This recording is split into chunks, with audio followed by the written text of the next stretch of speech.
Hey everyone, welcome back. Today we're going to be doing a deep dive into something that's been making a lot of headlines lately. Artificial intelligence. More specifically, we're going to be looking at, the potential downsides, the risks, the dangers. We've got some really interesting excerpts from an article on Built In. It's called 14 Dangers of Artificial Intelligence. And let me tell you, it's a bit of a wild ride. We'll be trying to break down the key takeaways, figure out what makes these dangers so concerning, and, what we can actually do about them. Yeah, it's fascinating, really, because we're starting to see a lot of apprehension, even from some of the biggest names in AI, people who've Yeah. been pioneers in this technology for years. Right, like Jeffrey Hinton, Right. he's often called like the godfather of AI, and he Yeah. actually left Google specifically so he could speak more openly about these dangers. He's even like expressed regret over his life's work, which is, I mean, that's a pretty powerful statement coming from someone like him. It is. It makes you wonder, if the very people who built this technology are starting to have second thoughts, shouldn't the rest of us be paying attention? Totally. And one of the biggest fears around AI, and probably the one that hits closest to home for a lot of people, is the potential for job loss.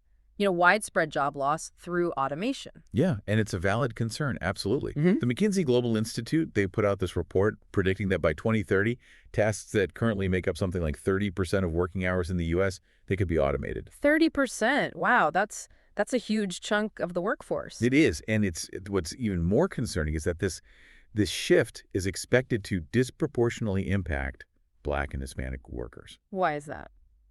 Well, it comes down to the types of jobs that are most vulnerable to automation. Often, jobs that involve a lot of repetitive tasks or manual labor. And these are jobs that are unfortunately disproportionately held by these demographic groups. It's almost like we're creating a system that could actually make existing inequalities worse instead of, trying to level the playing field. Right. And it's not just blue collar jobs either. The article even pointed out that, fields like law and accounting, which a lot of people consider safe, are also facing some pretty big disruptions from AI. Yeah, the ability of AI to analyze huge amounts of data, I mean, it just dwarfs human capacity, right? So roles that involve a lot of document review or data crunching, they're ripe for automation. Even lawyers and accountants aren't immune to this shift. Yeah, Chris Messina, he's a tech strategist. He even predicts a massive shakeup in these professions. It's a sobering thought for anyone, thinking about a career in those fields.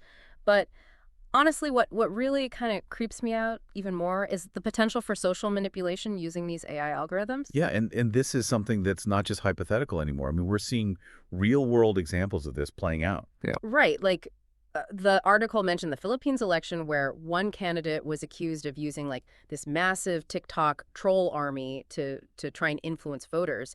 And TikTok's algorithm, it's incredibly powerful. It just keeps feeding you content that it thinks you'll like, whether it's accurate or not. Right. It creates these echo chambers where people are only exposed to information that confirms their existing beliefs, and it's really hard to break out of those echo chambers. And this has really serious implications for our ability to have informed discussions and make rational decisions as a society. It's like AI could be used to manipulate public opinion on a massive scale without people even realizing it's happening. And then you add deep fakes to the mix, and it just adds this whole other layer of complexity to this whole thing. Like, it's getting harder and harder to distinguish between what's real and what's fake. The futurist, Martin Ford, he put it this way. He said, "You literally cannot believe your own eyes and ears anymore."